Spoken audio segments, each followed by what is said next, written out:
Cagup DKI Jakarta Sandiaga Uno menemui Gubernur DKI Basuki Cahayapurnama dan Sekda DKI Saifullah. Santer sebagai lawan Ahok nanti, kedatangan Sandiaga ke Balai Kota memunculkan banyak pertanyaan. Didampingi pengurus Kadin DKI Jakarta, Sandiaga terlebih dulu menemui Sekda DKI Saifullah. Sandi mengaku membahas persoalan bahan pokok yang sangat mahal di DKI beberapa bulan terakhir. Hal ini berkaitan dengan kapasitas Sandiaga sebagai Ketua APSI atau Asosiasi Pedagang Pasar Seluruh Indonesia. Usai bertemu Saifullah, Sandiaga Uno lalu masuk ke ruangan Gubernur Ahok. Namun tidak ada keterangan rinci maksud dan tujuan kedatangan Sandiaga ke Basuki Cahayapurnama.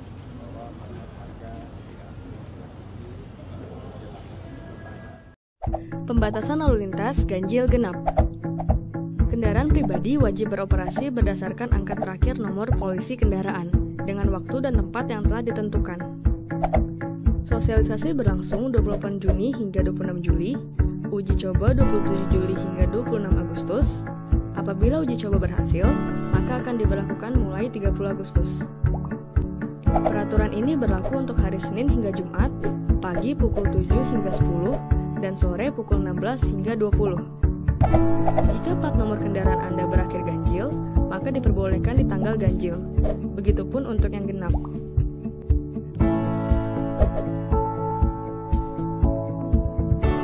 Berikut lokasi-lokasi yang akan diberlakukan.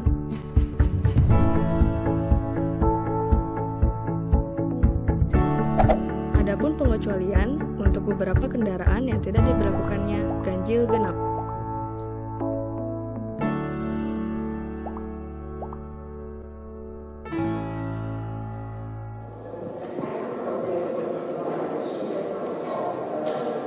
Perhatian bagi adik-adik yang membawa alat komunikasi agar dimatikan terlebih dahulu atau diaktifkan dalam keadaan getar saja ya. Terima kasih.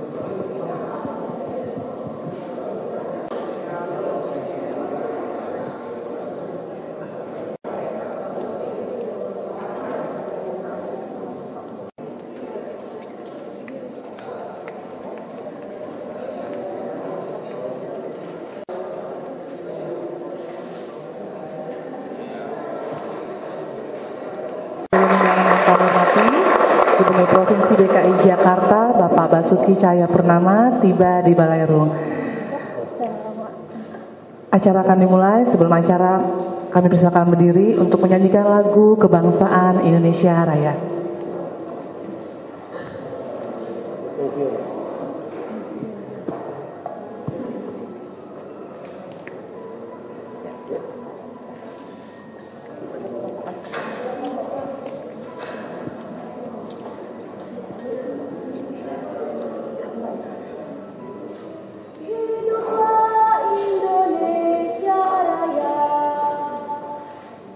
Indonesia Raya.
dipersilakan duduk kembali. Dan langsung saja acara ini akan dipandu oleh moderator kita Ibu Irma Sela Karlina selaku Managing Director Sabang Merauke 2016. Assalamualaikum warahmatullahi wabarakatuh. Selamat pagi Pak Ahok. Terima kasih sudah memperbolehkan Sabang Merauke kembali untuk berdialog bersama Bapak. Nah ini Pak, di sini sudah hadir adik-adik Sabang Merauke. Ini adalah tahun keempat Sabang Merauke dilaksanakan. Di tahun 2016 ini adalah keempat kalinya kami mendatangkan adik-adik dari berbagai penjuru, dari ujung Sabang sampai ujung Papua Barat, Fakfak. Jadi 15 adik-adik ini sudah diseleksi dari 1173 anak Pak. Dari 1173 ini luluslah 15 ini adik-adik yang terpilih. Terus ada juga kakak-kakak pendamping, kakak-kakak yang terpilih juga dari 445 pendaftar Pak, dari berbagai universitas. Jadi nanti ke-15 kakak ini akan mendampingi 15 adik. Mungkin nanti kita kenalan dulu ya Pak ya, siapa aja adik-adik itu. Tadi yang mimpin Pak, yang mimpin jadi dirijen itu ada Windy dari Poso, Sulawesi Tengah.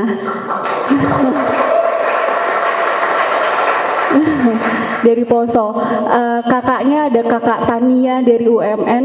Kak Tania boleh berdiri. Nanti adik-adiknya berdiri aja boleh ya sama kakaknya. Terus dari Sulawesi masih ada dari Kepulauan Sangihe Pak, Sulawesi Utara. Ada Riko dari Kepulauan Sangihe. Riko ditemani sama kakak Anis dari UPI Bandung. Terus ada dari Banggai, ada 2 orang nih Pak dari Banggai, ada Vito dan Ainul. Vito dan Ainul dari Banggai ditemani oleh Kak Ririn dan Kak DJ. Kakaknya ini satu dari UMN, satu dari UI. Iya. Terus tadi dari Sulawesi Pak, kita masuk ke ada dari Maluku Pak, dari Kepulauan Haruku, dari Wardawati, kakaknya ada Rianti. Kak Rianti ini dari Universitas Muhammadiyah Jakarta. Terus dari Fakfak Papua Barat Pak, ada Yandita dan ada Kak Sela dari UNJ. Terus kita masuk ke Aceh Utara, ada Aceh Utara, ada Aulia dan kakak pendampingnya ada Kak Yulni dari Universitas Surya. Lalu ada di Muara Enim, Sumatera Selatan ada Jeffrey dan ada Kak Laras pendampingnya dari UKI. Dan ini kabupaten baru, salah satu kabupaten baru yang tahun lalu nggak ada perwakilannya, tahun ini ada dari Kepahyang, Bengkulu. Ada Alifah dan Kak Nadia dari Unpad. Iya, Unpad ada. TBB Lampung, Tulang Bawang Barat, ada Wayan Serli dan kakaknya ada Kak Reni dari UI. Lalu dari Pulau Jawa ada dari Kudus, Asnawi dari Kudus dan Kak Syahrizal dari Universitas Surya. Oke. Lalu ada dari Jogja, Sleman, Rindi dan Kak Hera dari Kalimantan. Kak Hera ini kuliahnya dari Kalimantan. Lalu ada dari Kalimantan Nunukan, Kalimantan Utara Nunukan, ada Dismas Blido dan kakaknya ada Kak Hasbullah dari UMJ.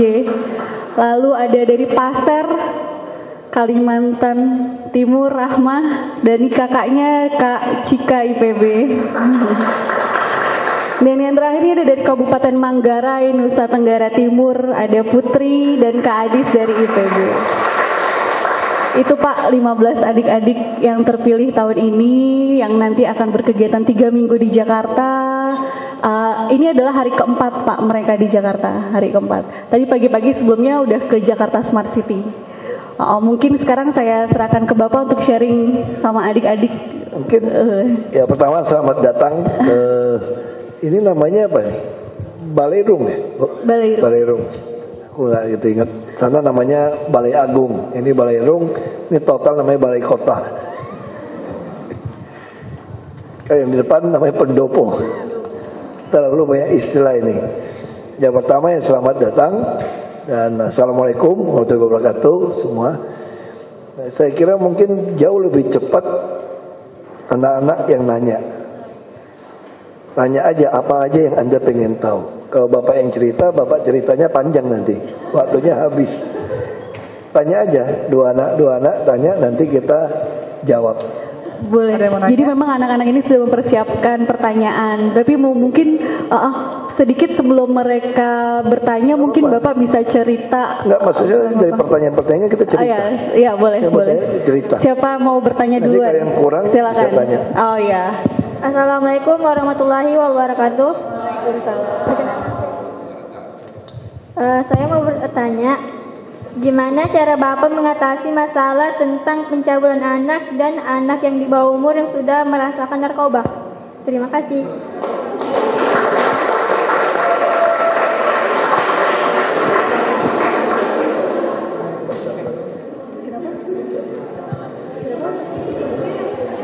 Iya, dan anak. Assalamualaikum warahmatullahi wabarakatuh. Saya mau bertanya, hal menarik apa sih yang bikin Bapak niat sekali jadi gubernur? Baik, selanjutnya. Terima kasih. 5 dulu. Silakan. Ayah Asnawi. Assalamualaikum warahmatullahi wabarakatuh. Waalaikumsalam. Pak, saya mau tanya, apa yang harus dilakukan, apa yang harus dimiliki oleh seorang pemimpin? Gitu aja. Apa yang harus dimiliki oleh seorang pemimpin? Yeah. Oke, Asnawi dari Kudus, Pak. Terima kasih atas kesempatan berkenan kepada saya. Setelah saya akan mengajukan pertanyaan kepada Bapak Gubernur. Ini saya lihat kalau di TV-TV itu Jakarta sering macet itu, Pak. Padahal itu Jakarta udah banyak angkutan umumnya itu, tapi masih macet aja. Bagaimana Bapak mengatasi macet Jakarta ini, Pak? Cara ngatasi macet, ya, udah banyak angkutan umum tapi masih macet. Oke, terima kasih Riko.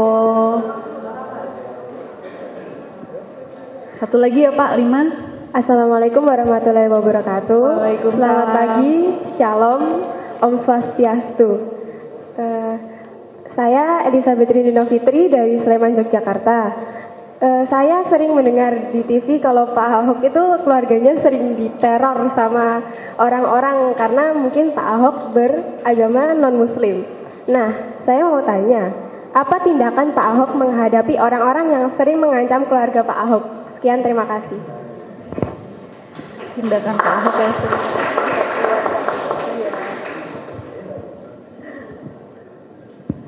Lima dulu Pak. Iya boleh. Jadi tadi nanganin anak kena narkoba, sama tadi ada pencabulan ya saya dengar. Pertama kita bangun banyak RPTRA. Jadi ruang publik terpadu ramah anak. Target saya itu nanti tiap RW di Jakarta punya. Di Jakarta itu ada 4.000-an RW sebetulnya.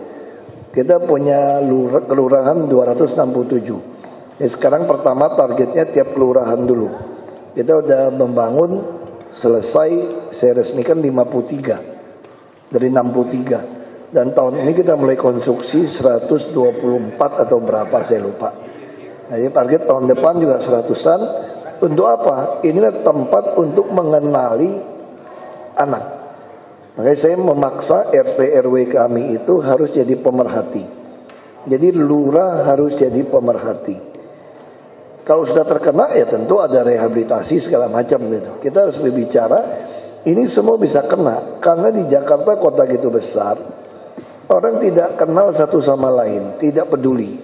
Nah, jadi ide dari RPTRA adalah bagaimana orang bisa berbagi dan memperhatikan satu sama lain. Nah, tempat ini harus ramah dari ibu hamil, dari janin sampai ke lansia. Jadi semua orang harus saling mengenal. Oh jadi tahu ini cucunya, cicitnya, ini mertuanya, ini kakek neneknya. Dan kan saling mengenal, orang kan saling memperhatikan. Nah itu idenya. Disitulah kita buat kegiatan olahraga. Dan ini kita lakukan dengan pemetaan sosial. Bukan saya yang mau bikin, bukan. Kita kerjasama UI, ada UNJ, ada Mercubuana, ada macam-macam universitas yang ada di Jakarta untuk melakukan pemetaan sosial. Di situ kita bisa mulai memperhatikan Nah, fungsi lurah juga berubah menjadi estate manager dan pemerhati. Jadi lurah tidak banyak mengurus birokrasi sekarang di Jakarta sebetulnya. Kecuali masalah pertanahan yang masih harus PM1 itu ngomong. Nanti Pri, mesti ingatin Pri. Aku baru dapat poin tadi. Nanti kan rapat dengan BPN. Kita mau bicarakan soal lurah itu tidak perlu lurah yang keluarkan PM1 lagi. Wilayah itu juga mesti duduk bicarakan sama BPN. Cek lapangan seperti apa. Nah, jadi model-model inilah yang kita lakukan. Kita membangun PTSP. Jadi untuk izin-izin semua itu ada di pelayanan terpadu satu pintu. Jadi lurah lebih banyak ngurus lapangan sebetulnya. Supaya dia bisa bekerja di lapangan sudah cepat.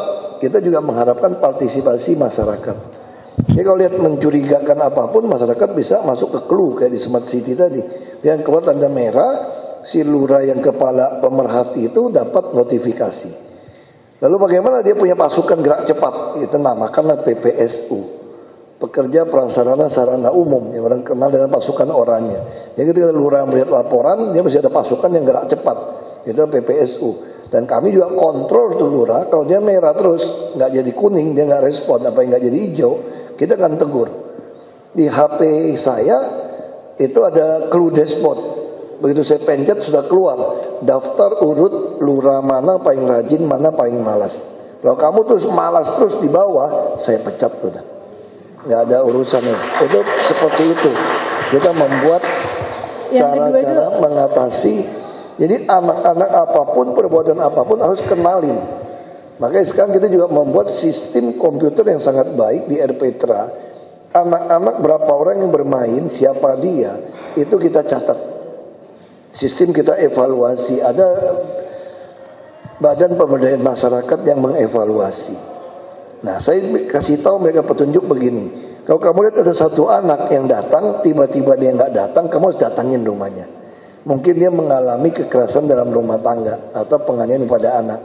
Nggak mungkin anak-anak berhenti bermain di taman yang baik, di lapangan bola, basket yang baik, futsal yang baik, kok tiba-tiba dia nggak datang lagi.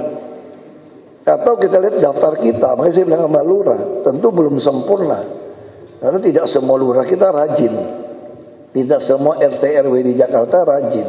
Seyogianya jadi RT RW itu adalah pemerhati. Dia bisa lihat, ini di rumah, di kampung RT ini, di RW ini ada anak usia bermain. Kenapa anak ini nggak pernah datang bermain di RPTRA? Pasti ini ada sesuatu yang salah. Orang tuanya nggak bawa. Jadi pengenalan awal ini jauh lebih penting.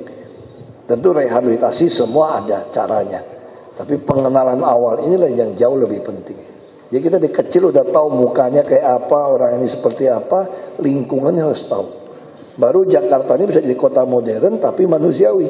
Kalau nggak orang nggak peduli, terlalu besar Jakarta. Harus dibuatkan RPTRA ini. Ya. Apa yang menarik buat Bapak jadi gubernur? Ya, jadi gubernur enak lah. Ya kan? Kaya jadi gubernur. Kenapa bisa jadi kaya? Tadi siapa yang tanya ya? Yang nanya Jeffrey tadi Pak. Jeffrey yang nanya. Iya. Apa enak jadi gubernur? Kenapa? Bantu orang nggak pakai duit kita lagi. Kesini bantu orang nggak pakai duit kita juga, beli mobil, beli bensin, bayar pajak. Pakai ruangan ini bukan Bapak juga yang bayar. Enak kan? Datang. Bukan saya yang bayar kan. Nah, misalnya contoh, kita sering sekali membaca orang-orang kaya yang istilahnya filantropik itu membantu orang miskin. Orang-orang kaya banyak. Jarang saya membaca waktu dia bantu orang miskin itu menghabiskan 100 juta US dollar gitu. Tiap tahun. Jarang, nggak pernah saya bacanya. 1 juta aja udah iklannya di mana-mana. Dia mendonasikan untuk anak yatim 1 juta dolar. Wah, dianggap orang hebat. Betul kan? Nah, kalau jadi gubernur, saya bisa setahun donasikan bukan 1 juta dolar udah. Hampir 200 juta dolar. Apa? 2,6 triliun, 2,4 triliun untuk apa? Untuk kartu Jakarta Pintar. Supaya anak-anak nggak mampu bisa sekolah. Terus anak-anak nggak mampu bisa masuk kuliah, masuk perguruan tinggi negeri. Nggak ada duit. Oh, saya bisa bilang anggarin 18 juta kasih per tahun. Bukan duit saya kan. Kurang gizi, makan daging sapi. Kurang makan daging sapi. Sapi mahal. 89.000, 100.000 sekilo. Udah jual aja 39.000 sekilo. Kasih anak-anak yang KJP.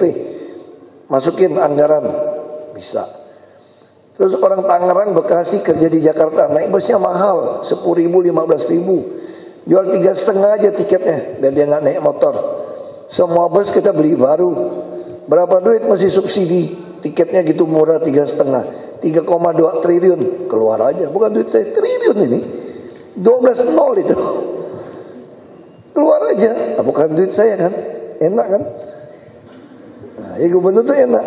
Terus kalau kita nggak jadi gubernur, lihat pejabat korupsi, lihat kita dia beli barang nggak benar, kita marah-marahin seminar, dia cuekin aja sama kita.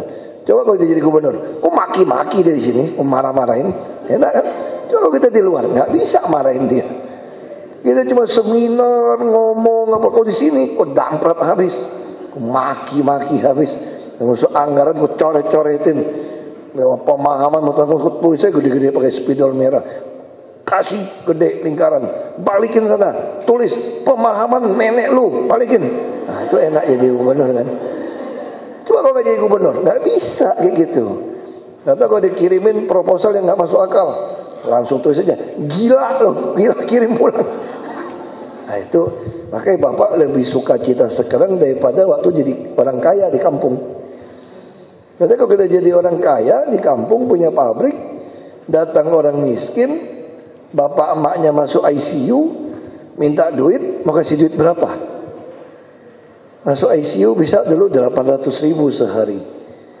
Kalau yang datang 10 orang 8 juta, kamu nggak kasih, kamu kasihan, kamu kasih, kamu yang kasihan, betul nggak? Stres, nggak enak hati. Coba jadi pejabat, bupati, gubernur, semua orang disuruh pakai BPJS kesehatan. Ada dengan orang sakit tinggal lempar ke grup WhatsApp, kasih dinas kesehatan jam 1 pagi. Tolong ada orang kena sakit di alamatnya ini, ada SMS. Langsung yang semua yang di WhatsApp yang nggak tidur langsung siap Pak Gubernur, kita TL katanya, tindak lanjut. Coba kalau nggak jadi gubernur, mana bisa gitu. Nah itu enaknya, semua orang bisa kita jamin kesehatan. Bapak saya bilang, almarhum bapak saya bilang gini, kamu jadi pejabat aja kok. Nah, ngapain Pak? Jadi pedagang. Kamu jadi pedagang nih, orang kaya nih. Bisa nggak bantu orang miskin terus? Coba 1 miliar tiap bulan bagi orang miskin. Mau nggak? Nggak mau kan? Pelit loh 1 miliar kamu bagi tiap bulan. Nggak mau kamu. Padahal kamu untung nggak mau kan? Nah terus bapak saya bilang gini, anggap kamu mau 1 miliar bagi orang miskin. Kasih 500.000 aja orang miskin itu. 2.000 orang saja. Di kampung kita 9.000 orang, 7.000 orang berantem, berebut, bisa kecepit ke pagar atau mati depan rumah. Karena orang dengar Ahok mau bagi 500.000 kan. Kira-kira coba lihat di TV pernah kejadian. Bagi 20.000 aja ada yang mati kejepit. Apalagi dengar Ahok mau bagi 500.000 satu orang. Itu satu kampung bisa ngantrinya itu. Nah kita kalau nggak mungkin bagi, kalau jadi di sini bisa kita bantu. Nah itu saya harap kamu mau jadi gubernur. Tapi bukan yang korupsi gitu ya. Yang temennya bantu orang gitu loh. Kita jadi kaya raya kok. Saya juga lebih kaya sekarang setelah jadi gubernur. Bukan korupsi. Karena orang nggak mampu nggak pakai duit bapak lagi. Dulu pakai duit saya loh. Kempes di dompet. Sekarang dompetnya penuh. Dapat gaji lagi. Nggak bayar mobil. Nggak bayar pegawai. Enak jadi gubernur sekarang. Dulu kalau ada orang ijazah nyangkut Pak. Ijazah anak saya nyangkut. Udah mau kerja ijazah nggak bisa diambil. Kenapa? Nggak bayar uang sekolah. Udah 2 tahun. Jadi ijazah ditahan. Berapa duit? 2 juta. Kalau yang datang 1.000 orang, bengek kamu. 2 miliar, betul nggak? Tapi kalau sekarang datang langsung panggil staf, bayarin sekolah. Kenapa? Bukan duit saya kok, duit pemerintah, bayarin itu terus. Nah itu enaknya. Makanya muka saya lebih berseri-seri sekarang daripada dulu. Kalau dulu lihat orang miskin datang, aduh nih orang miskin lu datang terus ke rumah nih, kagak ditolong, kasihan. Kita nolong dia, kita yang kasihan. Gak enak perasaan gitu loh. Ya kan? Kita mau doain orang miskin jangan datang, tutup pintu pagar, nurani kita nggak enak. Buka pintu, datang dulu lagi. Aduh gawat ini. Ini datang dia mulut ke mulut kan. Lu kalau susah datang tuh sama si Ahok, pasti dia bantuin. Dia nggak tahu di bank aku tinggal berapa ratus ribu doang tuh duit. Saya nggak apa-apa, yang ini tiap bulan masuk, saya bilang gitu. Itu, tapi di sini lebih enak lagi. Tiap bulan masuk kagak keluar tuh, bukan duit aku sekarang. Semua bantu orang, mau kursi roda, mau apa bilang aja, aku bantuin aja, bukan saya kok. Sekolah macet mau apa, bukan saya, bukan duit saya kok. Digaji lagi saya. Ya nggak terlalu jelek juga di sini gajinya. Kumpul-kumpul ya ada 100 jutaan lah sebulan. Karena nggak pakai bantu orang miskin lagi, ya lebih dong nyimpen. Habis kita mau pakai kemana? Jam tangan dipakai kagak rusak-rusak lagi nih jam. Ya enggak?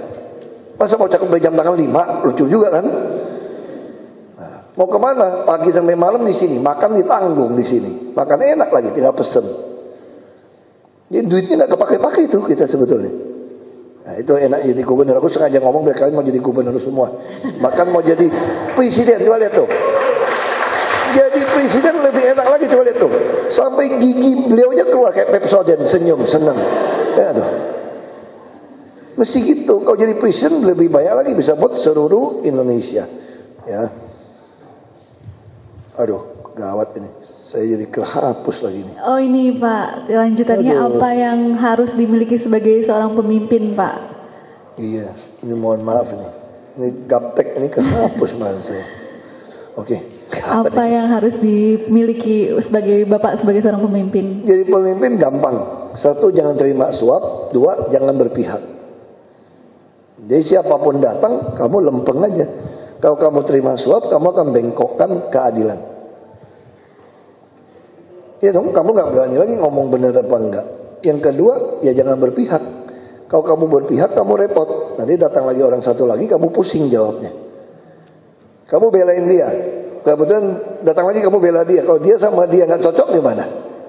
Langsung gak puas juga. Jadi prinsipnya itu aja. Jangan terima suap, jangan berpihak. Lalu gimana supaya caranya orang tahu kamu adil, tidak berpihak?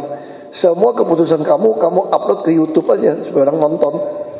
Jadi orang bisa ngerti kenapa kamu bilang ya, kenapa tidak, kenapa tunda. Jadi nggak ada fitnah, nggak ada nebak-nebak, nggak ada orang bilang kenapa ya dia setuju, kenapa ya dia tidak setuju. Kamu nontonnya rapatnya lah, mau 2 jam 3 jam mau pelototin itu TV. Jadi kamu ngerti kenapa dia bilang ya atau tidak. Itu aja syaratnya. Yang nomor 3 syarat tambahan, jangan takut mati. Kenapa jangan takut mati? Pertama, kalau bicara teologi, mati perusahaan tangan Tuhan. Sebenarnya ada secara kejiwaan. Kalau kamu sudah tidak takut mati, apalagi kehilangan jabatan, nggak ada artinya udah jabatan. Jadi kalau kamu udah nggak takut kehilangan jabatan, siapapun yang datang, kamu nggak peduli, kamu pasti jawab sesuai kebenaran. Coba kalau kamu takut kehilangan jabatan, saya ambil contoh gitu ya, rusun di Jakarta banyak dijual belikan. Bagaimana cara menyetop jual beli? Usir orang yang beli. Sekarang dia datang rame-rame, KTP DKI lagi, 100-an orang nih. Pemilihan langsung ini kan 1 suara berarti kan, apalagi 1 keluarga. Kalau 1 suara kalah, kamu nggak jadi gubernur lagi loh. Nah sekarang datang orang 100 lebih nih. Kata orang yang mau kamu gusur karena mau kamu bikin tanggul supaya nggak banjir. Kamu pindahin mereka ke rusun. Dia karena nggak bisa jual, dia marah-marah sama kamu. Kamu kalau takut kehilangan jabatan, pasti kamu gimana? Kompromi dong. Ya udah tinggal dulu deh. Rusak kamu semua sistem. Langsung 20.000 unit rumah susun kamu dijual belikan orang seenaknya. Tapi kalau kamu nggak takut kehilangan jabatan, nggak bisa. Terus dalam hati kasih muka, gue kakak pilih lu nih. Ya nggak usah pilih, emang gue pikirin. Pilih aja orang lain. Saya menjalankan kebenaran kok. Nah itu yang penting. Kalau kamu udah pengen jabatan, wah kamu takut setengah mati. Semua keputusan kamu bisa kehilangan pemilih. Apalagi Jakarta gitu kacau, kamu mau tegakkan aturan, bahaya kamu. Tapi kalau kita nggak peduli seperti ini, ya santai aja. Bilang ya enggak. Makanya otak kita tuh mau nyari kerja doang. Kita ngapain ke sini? Kerja. Kedua ngapain? Hobi. Hobi apa? Hobi nolong orang, terus pelit, kakak pakai duit kita, enak kan? Itu aja kamu pikirannya. Jadi kita sini otaknya mau kerja itu kita memang hobi. Jadi pejabat pemerintah itu hobi nolong orang, dan ini kakak pakai duit sendiri lagi, enak. Mana ada hobi kakak pakai duit sendiri? Nah ini paling enak di sini. Apalagi tadi sorry. Oke, yang keempat Pak tadi dari Riko, cara mengatasi macet kan Jakarta ada banyak macet transportasi. Macet mau nggak mau Anda harus bangun transportasi massal. Makanya kamu bisa lihat itu MRT yang kita bangun. Jadi transportasi massal berbasis rel. Pindahin orang sebanyak mungkin dari mobil pribadi ke berbasis rel. Berbasis rel belum jadi ya bus. Gimana caranya orang bisa pindah? Paksa dia pindah. Kenain duit, kalau dia lewat suruh bayar, namanya jalan berbayar. Kita lagi lelang, dapat orang lewat sini sekali lewat 25.000, kira-kira 30.000. Masih banyak juga yang lewat, naikin 50, masih banyak juga 100.000 sampai lu kapok nggak mau lewat di situ.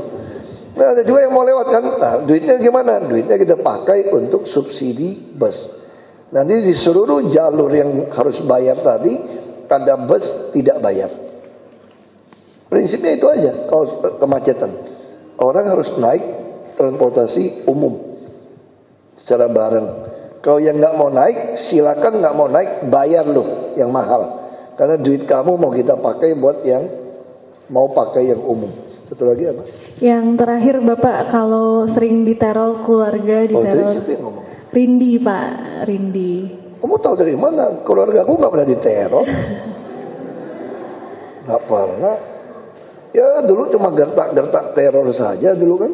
Dulu waktu Waduk Pluit dia bilang rumah mau diserbu 2.000 orang gitu kan.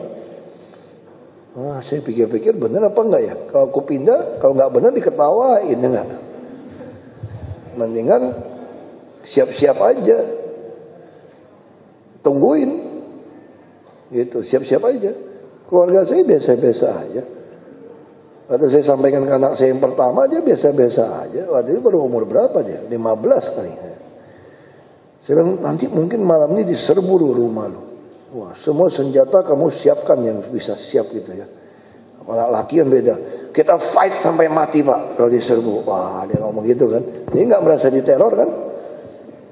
Anak perempuan lain lagi. Anak perempuan, dia liatin. Wah, kalau kita mati beneran gimana Pak katanya. Ini umur berapa waktu itu? 12 ya. Mati beneran gimana Pak ya? Nah, saya bilang, jangan khawatir, kita masuk surga. Wah, dia tenang. Terus anak yang kecil lagi yang jawab. Umur waktu itu dia 7 tahun saya kira. Ya 7 tahun. Lalu dia liatin, ini laki nih. Buat apa ke surga Pak? Di rumah kita udah kayak surga kok. Dia bayangin di surga nggak ada game repot ini. Jadi anak-anak ya biasa saja. Kita ya nggak pernah merasa diteror. Kita udah sering diancam sini macam-macam. Terus diancam soal beda agama apa. Orang Islam baik-baik, orang ini Muslim baik-baik. Saya punya staf banyak. Jadi yang ngomong-ngomong itu kan Muslim palsu itu sebetulnya itu. Tuh Tifuri ketawa-ketawa ada kerudung gitu belakang. Itu yang ngomong-ngomong nyerang-nyerang saya itu kan orang politik pelapis agama. Orang saya sekolah Islam sampai SMP. Orang Islam tuh ngajarin rahmatan lil alamin kok. Rahmat, berkat buat semua orang. Sampai tumbuhan, binatang, hewan pun diurusin. Nah itu orang-orang itu yang gak ngerti. Kalau kata Gus Dur, dukung saya gubernur, gak ngerti Quran itu. Itu orang gak ngerti Quran dan presiden. Ya, orang-orang kayak gitu ya kecil lah. Ya kan? Yang benci-benci saya model-model gitu kan ada kepentingan pribadi, ada unsur agama. Saya kira mungkin di bawah 10%, 20%, nggak apa-apa. Mau jadi gubernur itu cuma butuh 50% plus 1. Betul nggak? Ya udah, nggak usah terlalu pikirin kayak begitu. Kita percaya aja Tuhan satu. Yang penting hidup itu harus mengerti konsep kalau kata orang Islam hablum minallah, hablum minanas. Dalam bahasa tata negara, ketuhanan yang Maha Esa dan keadilan sosial. Ya kan kalau dalam Kristen Katolik, diajarin Nabi Isa sama, mirip hablum minallah, hablum minanas. Kasih Tuhan Allahmu segenap hatimu, kekuatanmu, jiwamu. Itu yang pertama terutama. Yang kedua yang sama dengan ini, hukum ini adalah kasih sama manusia seperti dirimu sendiri. Pada kedua hukum ini tergantung seluruh hukum Taurat dan kitab Nabi. Jadi ini nggak ada yang bertentangan semua di sini. Semua cocok. Nah kalau kita jadi manusia gimana? Ya kita mesti tahu, kita ini ciptaan. Ada Allah, semua sama. Tuhan yang Maha Esa, semua orang Tuhannya sama. Yang penting harus memperlakukan manusia seperti kita sendiri. Jadi kalau dalam pemerintah, menjadi pejabat, kita harus punya hati seperti Tuhan. Mengasihi semua manusia. Tapi juga ada keadilan. Maka disiapkan neraka juga. Yang nggak mau bertobat, ya siapkan neraka. Jadi kita harus mengasihi kombinasi dengan keadilan. Bagaimana mengasihi? Ya tadi Allah tadi sama keadilan. Jadi sila kelima Pancasila, bantuan sosial apa keadilan sosial?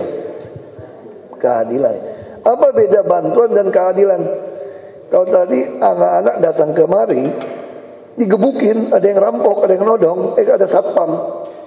Dibelain, itu namanya bantuan. Coba nggak ada satpam, digebukin loh tadi lo. Tapi kalau Anda masuk sini bebas, tidak ada seorang pun digebukin, dirampok, itu artinya keadilan sosial. Jadi orang harus mendapatkan haknya sebagai warga negara tanpa perlu dibantu oleh kenal pejabat, ikut partai ini, itu nggak boleh. Makanya sila kelima itu adalah keadilan, bukan bantuan sosial. Saya kira itu, ya, 5 udah. Iya, 5 udah.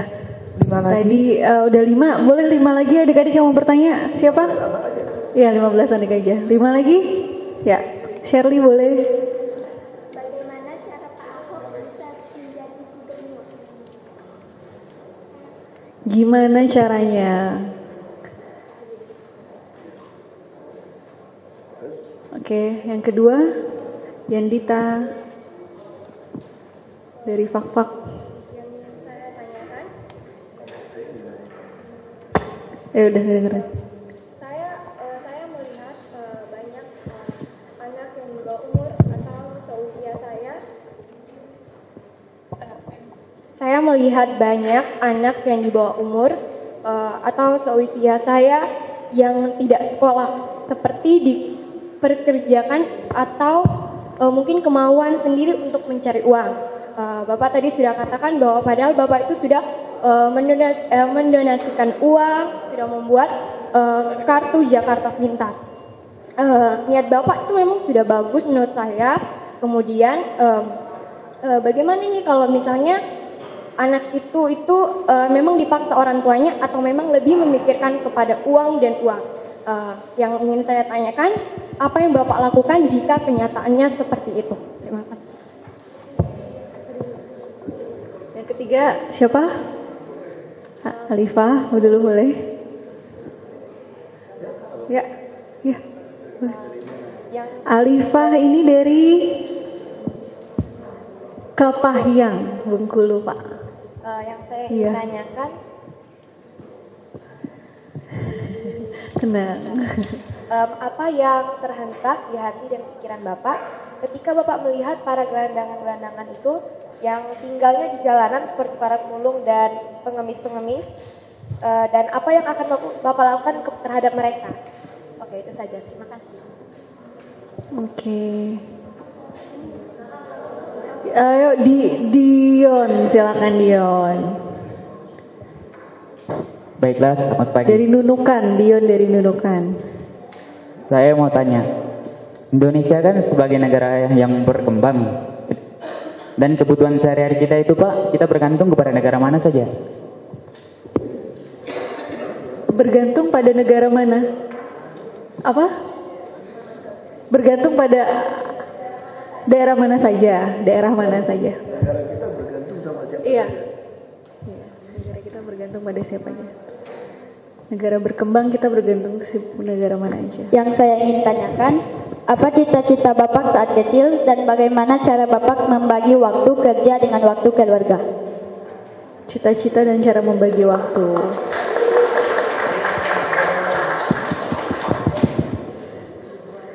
Udah 5 ya? Nanti Aul yang sesi terakhir. Oke, 5 dulu. Ya. Tadi gimana cara Bapak menjadi gimana gubernur? Bisa jadi gubernur? Caranya gimana? Nasib baik Pak Jokowi jadi presiden terus Bapak jadi gubernur. Saya pun nggak tahu caranya gimana jadi gubernur. Yang pasti rakyat pilih belum tahu juga. Nanti 15 Februari tahun depan baru tahu. Tapi kalau tanya saya sekarang gimana jadi gubernur? Karena Pak Jokowi jadi presiden. Itu aja. Ahok anak hoki. Namanya hoki kan? Naik. Itu kira-kira itu. Jawab singkatnya gitu ya. Ya. Ada berapa anak memang yang ditahan? Ada berapa anak memang tidak mau sekolah karena udah tahu dapat uang. Udah enak ngerasain. Ada juga karena menjadi tulang punggung keluarganya.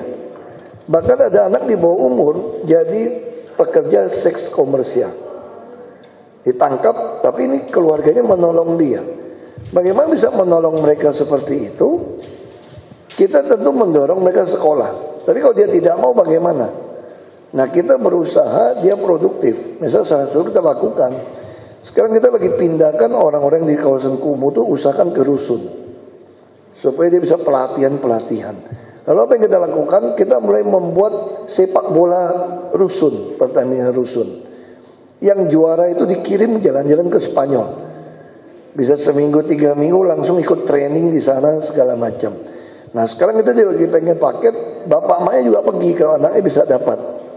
Kita lagi hitung. Kenapa? Supaya dia bisa mendorong, memotivasi itu anak. Kalau kamu nggak mau sekolah, nggak boleh ikut tanding, walaupun kamu pintar main bola. Nah kita lagi dorong. Waktu kami masuk ke sini, 40% anak usia sekolah tidak sekolah. Nah ini yang lagi kita dorong karena masalah ekonomi. Bagaimana dengan kemalasan misalnya orang tuanya? Dulu kita kasih KJP. Orang tua yang malas, KJP ditarik kontan, dipakai. Lalu kita batasin, tidak boleh.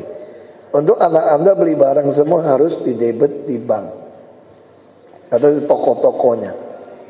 Berhasil nggak? Tentu tidak bisa berhasil. Tuhan saja ngomong, tentu kalau Tuhan mau bisa. Kenapa ada neraka? Tuhan juga memberikan kebebasan memilih kepada umat manusia. Tuhan bisa nggak bikin semua orang masuk surga?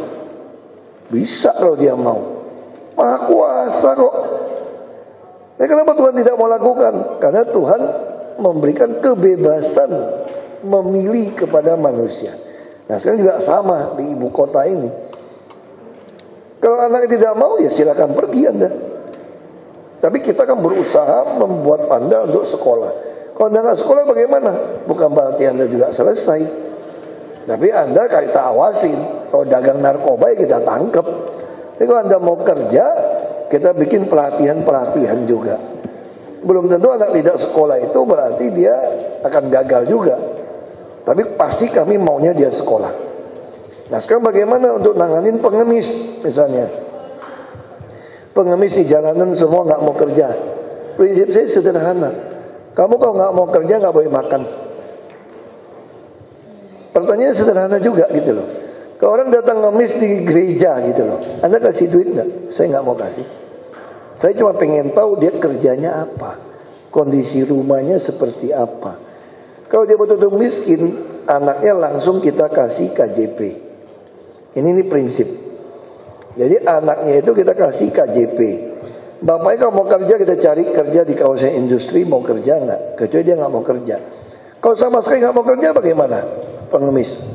Kita lagi siapin di Ciangir 92 hektar. Saya piara Anda makan sehari 3 kali gratis. Saya tinggal di situ. Karena kebanyakan pengemis di Jakarta ini bukan pengemis makan. Ini pengemis yang mau kaya raya di kampung, beda. Kalau kamu nggak percaya, masjid Istiqlal gitu besar. Waktu bulan puasa yang ikut berbuka di sana berapa orang paketnya? 3.000 kan? Itu pun yang mampir pun pegawai-pegawai bukan pengemis loh. Kamu lihat ada berapa banyak pengemis yang memanfaatkan makan waktu sahur gratis atau buka puasa? Itu nggak ada. Atau di Banjar Gebang yang pakai gerobak itu, belajar tinggal di gerobak itu. Begitu kamu cek, bisa ketemu belasan juta. Nah yang model itu kami kembalikan ke kampungnya, bikin surat pernyataan. Kalau kamu balik lagi nih, saya penjarain. Tanda tangan. Berarti kamu nipu saya, dan diantar pulang lagi. Macam-macam. Nah kalau yang buat lokal, kita datangin lurahnya. Sekarang aku melihat di jalanan di Jakarta itu agak turun yang namanya berani ngemis-ngemis. Karena kita tanganin, yang luar kota kita minta tanda tangan, balikin. Kalau yang di dalam kota kita cari tahu masalah dia apa. Malas. Nah kalau yang malas-malas, aku lagi siapin Cianjur. Lu duduk situ aja manis-manis, makan di situ. Nggak tahan dia, dikurung. Nggak boleh keluar loh ya. Kalau dulu nyogok pejabat kita, nyogok, pengemis ditangkap, ditaruh di penampungan, di kebun jeruk. Jadi punya kos-kosan dia enak. Siang-siang dia keluar ngemis lagi, balik lagi store, kurang ajar kan. Nah itu yang kita bikin. Jadi bagi saya sederhana. Kalau nggak mau kerja, nggak boleh makan. Nggak bisa kerja, kupelihara makan. Karena ini Undang-Undang Dasar 45. Fakir miskin dan anak yatim piatu dipelihara oleh negara. Ini jelas. Aku nggak tahu pasal berapa, 37 atau berapa. Mau buka sendiri. Ini bukan lagi ulangan PMP soalnya. Nggak tahu apa itu. Yang keempat PMP atau apa saya sekarang ya? PKN ya? Kalau zaman saya PMP itu. PKN. Apa negara tuh? K itu apa? Pendidikan Kewarganegaraan. Kewarganegaraan. Udah lama nggak sekolah soalnya, maklum aja. Ya. Bergantung pada negara mana Indonesia. Daerah mana juga ya Dion ya? Karena Indonesia negara berkembang bergantung daerah mana aja. Jadi sebetulnya dunia ini sudah tanpa batas, semua negara saling bergantung. Itu jawaban yang benar. Semua negara saling bergantung. Negara hebat pun kalau nggak ada Indonesia nggak bisa jual produknya. Untuk bahan bakunya nggak ada Indonesia nggak bisa. Ini negara ini saling tergantung. Apalagi saham-saham perusahaan itu dimiliki saling silang.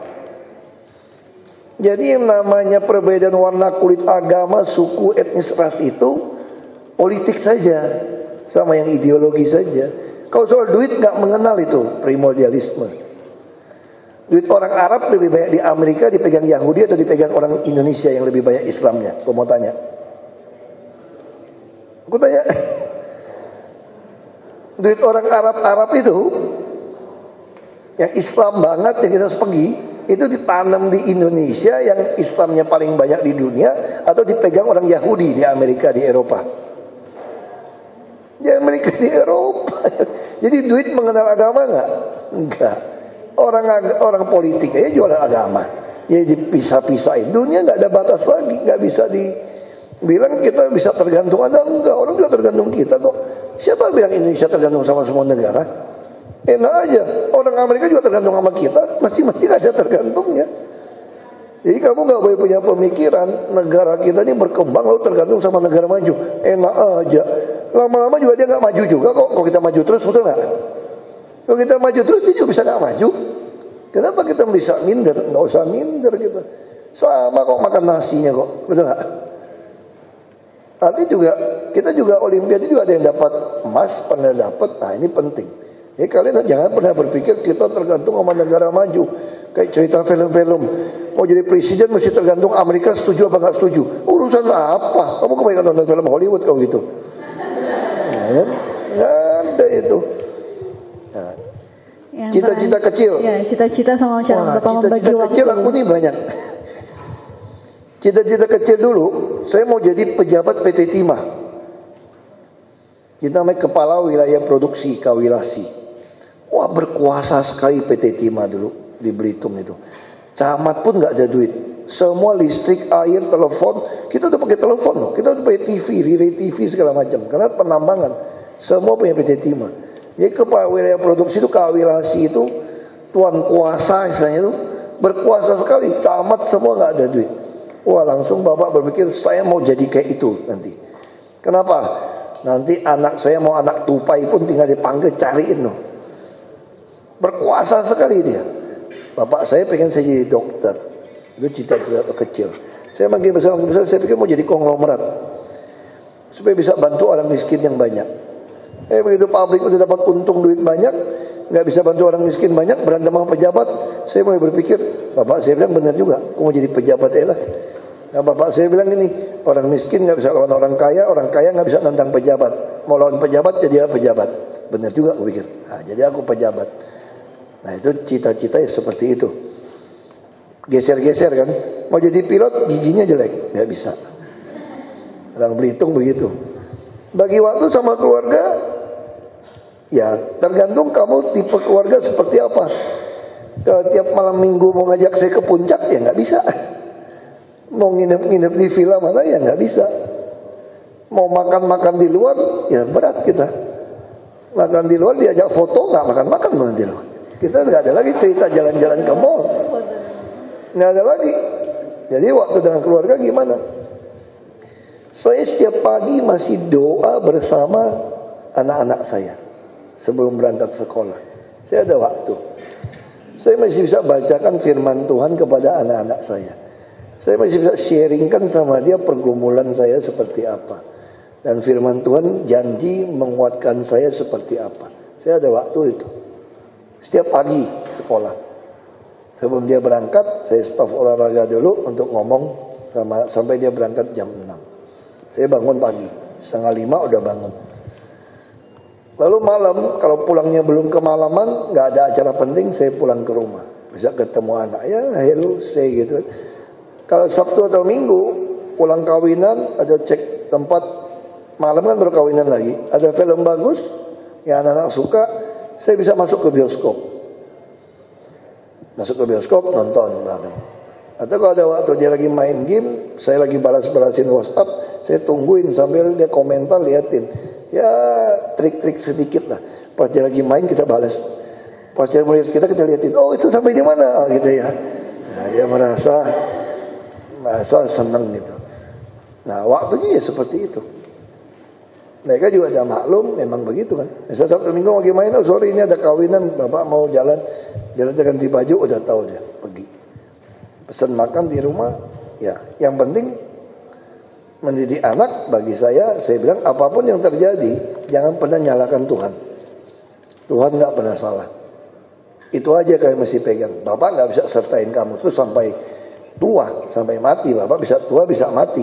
Yang penting kamu mesti tahu Tuhan nggak pernah salah. Itu yang kita. Jadi bagi waktu ya seperti itu. Saya kira itu. Nah, tinggal 5 lagi kan? 5 terakhir. 5 anak lagi ya? Iya 5 anak lagi. Yang terakhir ayo silakan yang belum. Aulia boleh. Aul dulu Aul dari Aceh Utara. Ya saya mau bertanya, Pak Ahok dulunya sekolahnya di mana dan ambil jurusan apa? Kalau saya boleh tahu, saya mau sekolah di tempatnya Pak Ahok, ya jadi gubernur. Mau sekolah di tempatnya Pak Ahok. Oke. Boleh yang kedua, itu. Assalamualaikum warahmatullahi wabarakatuh. Waalaikumsalam warahmatullahi wabarakatuh. Pak, boleh nggak aku bertanya? Pak Ahok sih waktu dulu sekolahnya di mana sih nasibnya dulu? Apa kan banyak orang yang miskin nih. Terus besarnya dia jadi pejabat. Nah itu saya tanya Pak Ahok kisahnya dulu waktu sekolah gimana sih? Gimana dari Belitung bisa ke Jakarta ya? Dari daerah bisa ke sini ke ibu kota. Gitu. Ada lagi? Windy. Boleh Windy? Windy belum. Pak, saya mau dong, ada nggak sih permasalahan di Jakarta yang membuat Bapak sulit untuk mencari solusi? Permasalahan yang solusinya masih sulit. Oke. Wardah. Yang ingin saya tanyakan, apakah ada tindakan-tindakan Bapak selanjutnya atau ke depan untuk kemajuan wilayah DKI Jakarta? Oke, tindakan ke depan. Bagaimana cara mengatasi adanya konflik agar masyarakat menjadi sejahtera? Oke, gimana cara mengatasi konflik? Kalau ada konflik gimana caranya, Pak? Terakhir, pertanyaan terakhir tadi dari Putri dari Manggarai NTT. Sudah semua. Aulia, katanya sekolah di mana sama Vito sama. Saya TK, SD, SMP di Kampung Laskar Pelangi. Sekolahnya di sekolah negeri. Bapak saya tidak pernah taruh saya sekolah di sekolah PT Timah yang elit. Saya sekolah pun di kampung baru itu karena orang-orang dipindahin, nelayan-nelayan keluarga itu ditaruh di kampung namanya kampung baru. Nah, sekolah SD 3 itu ya di situ. Nah, Bapak sekolah di sana, bergaul sama anak-anak kampung. Di rumah saya selalu terbuka. Dulu saya masih ingat anak-anak teman-teman itu paling suka minum air es kulkas. Karena yang punya kulkas cuma rumah saya. Dan nonton TV yang masih banyak semutnya itu, yang antenanya ditaruh di pohon durian yang tinggi. Itu nonton rame-rame, hitam putih. Cuma 21 in itu TV, tapi lemarinya gede, siap, saya masih ingat. Nah, jadi bapak saya selalu bilang begini sama saya, sampai saya kuliah. Kamu masih ingat, kamu bisa hari ini karena kamu anak saya. Di kampung ini masih banyak orang lebih pintar dari kamu. Cuma masalahnya dia tidak makan sebaik kamu. Kamu dari kecil makan di meja itu telur, ayam, susu, coklat, keju, roti, lengkap. Tidak kayak orang Belanda aja, habis kita makan tinggal saja. Sementara teman-teman kamu yang di kampung mungkin minum teh manis saja nggak ada gula, habis. Jangan kan susu, ada teh saja sudah baik. Karena cuma air putih, singkong. Mandi mesti nimba air, kamu pakai sanyo dicolok. Orang ke toilet masih ke belakang nyangkul, kamu punya aja pakai jet washer ada flush. Jadi tidur walaupun nggak ada AC dulu sudah exhaust fan, kipas angin. Tidur di ranjang kasur kapuk yang baik. Teman kamu kadang tidur di tikar. Nah, jadi sebetulnya itu teman-teman kamu lebih pintar dari kamu kalau punya kesempatan yang sama. Makanya bapak saya selalu ingetin saya, kamu mesti selalu ingat orang-orang yang berkebutuhan gak mampu seperti itu. Nah, tugas kamu kalau kamu sekolah, kamu harus menyuarakan mereka. Orang-orang miskin, orang-orang yang butuh, tidak mampu menyuarakan haknya dia. Itu dari kecil didoktrin saya. Jadi kalau lihat orang bubarin sekolah, bapak saya selalu bilang begini, coba lihat orang keluar dari sekolah gitu banyak. Ini perusahaan kita nggak nambah, ini mau cari kerja gitu banyak. Nah, kamu harus pikirin bagaimana mereka juga bisa punya kesempatan seperti kamu. Makanya dengan KJP segala macam itulah. Jadi harus adil, harus bisa. Pendidikan nggak boleh ada pengotakan, pemisahan, nggak boleh ada diskriminasi. Nah, itu penting seperti itu. Nah, jadi saya kebentuk dari kecil ya seperti itu. Misalnya contoh waktu bapak jadi bupati, bapak sengaja kirim anak kuliah di yang sama dengan yang bapak kuliah. Geologi. Kenapa? Karena bapak almarhum ayah saya bilang begini. Waktu dia mau bayaran ke Trisakti pasti ngomong gini, lu jangan belagu ya. Ini bapak cari uang susah ini. Masih banyak lebih pintar dari kamu. Kamu aja untung jadi anak saya. Makanya waktu saya jadi bupati saya kirim anak kuliah yang jurusan yang sama sama saya. Aku mau tes bener nggak kata bapak saya ya. Bener. Anak dari perguruan Islam, udah anak cewek pakai kerudung lagi dari kecil di pesantren begitu, kirim Trisakti, sekarang udah mau selesai S3 di Jepang dia. Waktu S1 lulus cum laude 3,85 apa IP-nya. Bapak berapa IP-nya? 2,7 sekian ya. Ya, jadi bapak ini nggak pintar banget tapi nggak bodoh banget, ya setengah-setengah. Kalau terlalu pintar jadi dosen namanya katanya. Itu alasan yang kurang pintar sebetulnya. Itu alasan bapak supaya ya bisa senengin diri lah. Kalau nggak dapat nilai bagus, yang pintar-pintar baik lagi jadi dosen. Jadi saya sedang-sedang aja, baik lagi jadi donatur sekolah. Nah, kira-kira gitu. Itu menghibur diri gitu ya. Orang miskin sekolah memang dari dulu banyak. Masalah apa yang sulit diatasi? Ya, belum ada solusinya. Windy, di Jakarta ini semua masalah sudah ada solusinya. Kamu ngomong aja apa aja. Kajian-kajian dari universitas terkemuka banyak sekali. Jadi orang ngajak saya ngomong tuh, mereka suka benci sama saya kadang-kadang. Dia bilang gubernur sok arogan, sok tahu. Memang saya tahu kok, aku udah baca. Masalahnya aku udah baca. Kalau kamu bilang sok bikin selesaikan, nah, kalau itu oke, saya ya nggak pintar. Kan saya udah baca. Masalah banjir, masalahnya apa? Solusinya apa? Macet, masalahnya apa? Solusinya apa? 22 kajian saya masuk ke sini soal macet. Tambah lagi 2 kajian Jadi kalau saya baca sampai 24 kajian, kamu sendiri ya kalah pinter dong sama saya enggak. Masa kamu marahin saya arogan, sok pinter? Bukan saya yang pinter, aku udah baca. Ah, masalahnya apa? Masalahnya waktu dan keberanian saja. Aku suka bercanda sama orang kayak gitu. Jadi gubernur Jakarta mah nggak butuh otak-otak yang cerdas-cerdas amat kok. Semua kajian sudah ada, orang kasih tahu kita. Yang dibutuhin gubernur apa? Ototnya masih kenceng. Otot apa? Otot saraf, otot jantung. Karena kita hadapnya orang-orang yang ngelawan kan, otot kaki.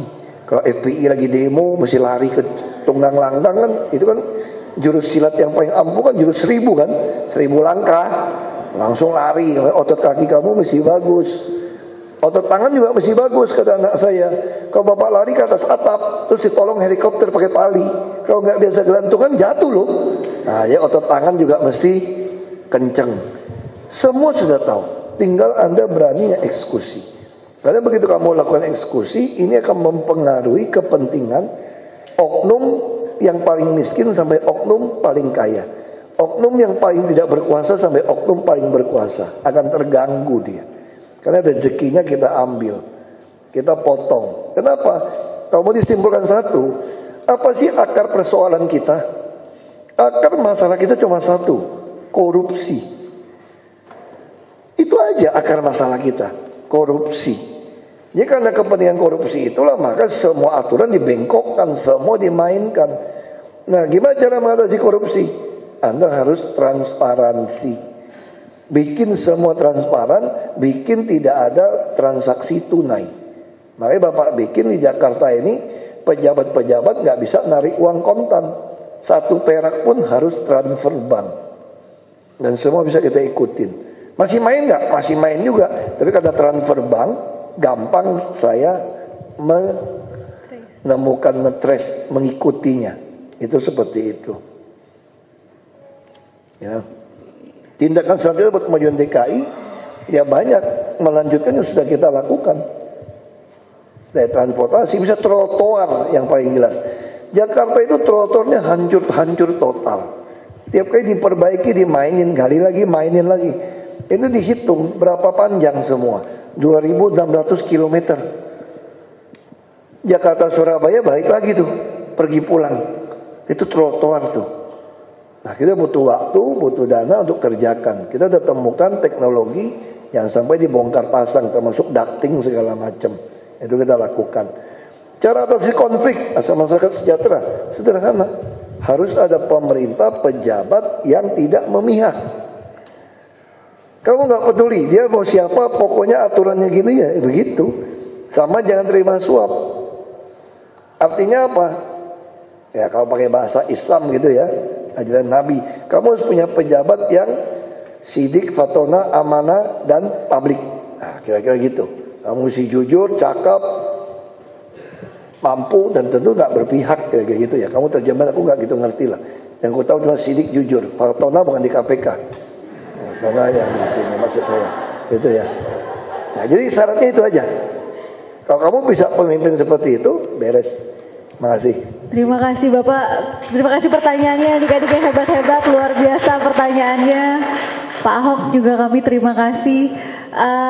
Selanjutnya dari ada tambahan, silakan. Masih ada waktu pertanyaan, silakan dari kakaknya boleh. Masih ada waktu, ya boleh. Kak Hasbullah. Ini kakak pendampingnya Pak. Assalamualaikum warahmatullahi wabarakatuh. Senang sekali bisa berdialog dengan Bapak Gubernur. Saya Hasbullah dari Universitas Muhammadiyah Jakarta. Jadi Pak Ahok ini kan sangat fenomenal. Bahkan kita itu sempat ketar-ketir, seakan-akan parpol itu tidak ada artinya kemarin. Dengan gerakan relawan teman Ahok. Menurut Bapak, saya juga kebetulan kan mahasiswa politik di Universitas Muhammadiyah Jakarta. Seberapa penting partai politik sebagai pilar demokrasi. Terima kasih.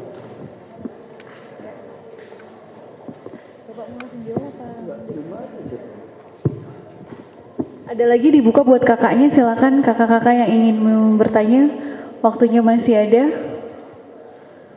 Tadi adik-adiknya udah semua pertanyaan yang bagus-bagus. Ada lagi kakak-kakaknya? Sudah? 1, 2, 3, sudah cukup ya. Kalau adiknya tanya aja udah susah, baik kakaknya. Ada lagi mau tanya sekalian? Kakaknya 2, ada lagi? Ya sekalian. Ini terakhir soalnya. Iya. Enggak ada lagi. Mau tanya? Nggak ada? Nah, bagus. Udah, oke. Kita jawabnya singkat. Saya mau tanya gini, rumah ini kalau tanpa pilar-pilar ini kita bongkar, roboh nggak? Saya tanya sederhana aja. Ini ada pilar nih. Berapa biji? 1, 2, 3, 4, 5, 6, 7, 8, 9, 10, 11, 12. Kalau hari ini kita bongkar nih 12 pilar ini, roboh nggak nih kira-kira gedung? Mati nggak kita? Nah, sebegitu pentinglah partai politik dalam demokrasi. Tanpa partai politik, mati kita seluruh rakyat. Kenapa? Kita bongkar Undang-Undang Dasar 45. Mana undang-undang? Pilar demokrasi adalah partai politik. Tapi bagaimana kalau terjadi partai politik itu dikuasai oleh orang-orang yang tidak melaksanakan sepenuhnya konstitusi? Disitulah diberi kesempatan secara undang-undang juga ada calon perorangan. Tapi walaupun di calon perorangan akan menghabiskan partai politik. Ini dengan harapan dengan adanya peluang seperti itu, rakyat bisa mulai melihat figur. Lalu kita balik ke sejarah politik kita. Semua partai politik itu membesar, itu karena partai politik atau figur? Figur. PNI besar karena ada Bung Karno. Golkar besar karena ada Soeharto. Demokrat besar karena ada Pak SBY. Ya kan? Nah ini yang kita harus lakukan. PDIP besar dulu karena ada Ibu Megawati. Dijolimin terus naik. Nah artinya apa? Yang kita butuhkan adalah bagaimana parpol bisa melahirkan orang-orang yang baik. Harapan kita di mana sekarang? Di presiden. Karena parpol membuat undang-undang merevisi pun harus presiden dan parpol. Tapi presiden sendiri bisa membuat perpu. Nah kita harapkan bisa berhasil. Nanti partai politik dibiayai saja oleh negara. Ditaruh duitnya di Kemendagri, pakai bunganya saja untuk mengoperasikan. Sehingga orang-orang yang tidak punya uang pun bisa jadi ketua umum partai. Nah kita ada harapan sekarang. Kan kita akan merevisi terus undang-undang.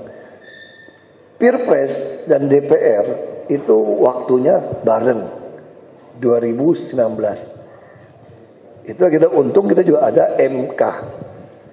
Ketika kita merasakan ada undang-undang yang bertentangan dengan konstitusi dasar, kita harus melakukan uji material. Nah itu yang kita lakukan.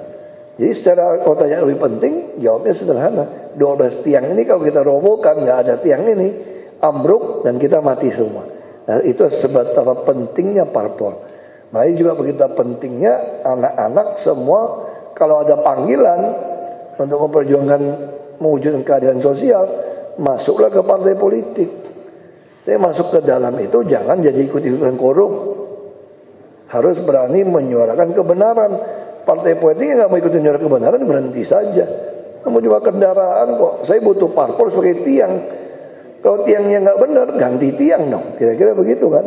Nah, saya prinsip saya seperti itu. Saya kalau ikut parpol, dulu kenapa saya keluar lagi dari Gerindra? Kalau PIB saya keluar karena dia tidak mau menyuarakan waktu itu untuk orang terbaik dicalonkan di kepala daerah karena partai terlalu kecil. Saya masuk ke partai besar Golkar. Saya minta calon ke Jakarta nggak dikasih. Terus keluarin peraturan. Kalau anggota DPR RI yang mencalonkan diri jadi kepala daerah tanpa persetujuan DPP maka akan dipecat. Langsung saya bilang pecat aja. Kok jolimin hak saya gitu loh. Masuk ke Gerindra karena mencalonkan saya. Lalu Gerindra keluarkan peraturan lagi nih, semua orang kadernya harus mendukung pemilihan kepala daerah oleh DPR, parlemen, DPRD. Ini apa-apaan? Orang parpol udah dikuasai dari orang-orang yang belum tentu berhasil membawa bangsa ini lebih baik. Kalau kepala daerah dipilih mereka, mati bisa diperesin. Bisa-bisa kasus UPS nggak berani bergerak saya, langsung dipecat hari itu juga saya. Tapi kalau dipilih langsung bisa nggak mereka pecat saya? Prosesnya panjang. Makanya saya langsung katakan, situasi politikus kita seperti hari ini, kalau kepala daerah dipilih oleh DPRD, rusak semua anggaran pasti. Sekarang aja udah tarik menarik kok. Makanya saya kalau kamu ngotot begitu, saya keluar nggak sepaham. Nah, tapi bukan berarti saya anti parpol loh. Saya udah 3 kali masuk parpol. Sekarang freelance aja udah lah. Itu, terima kasih.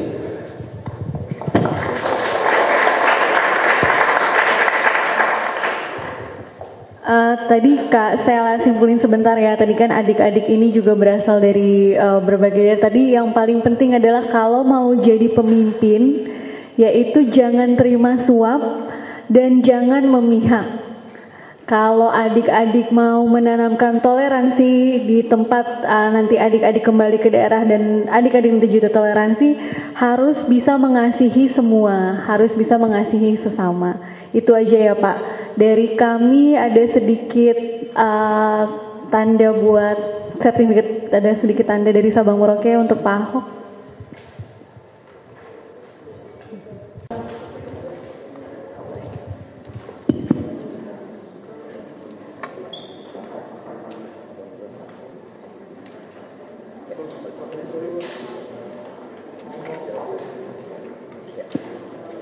Ya, 1, 2, ya.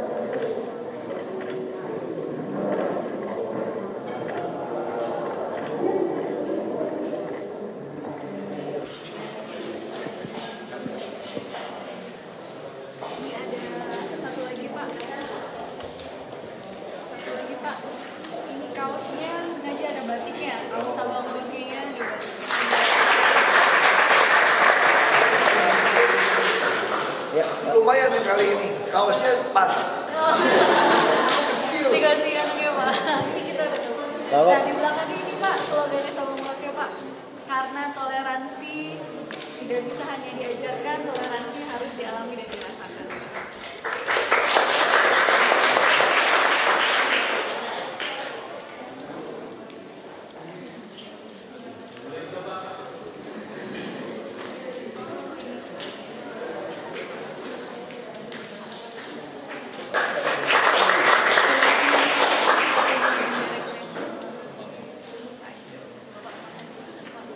Habis ini foto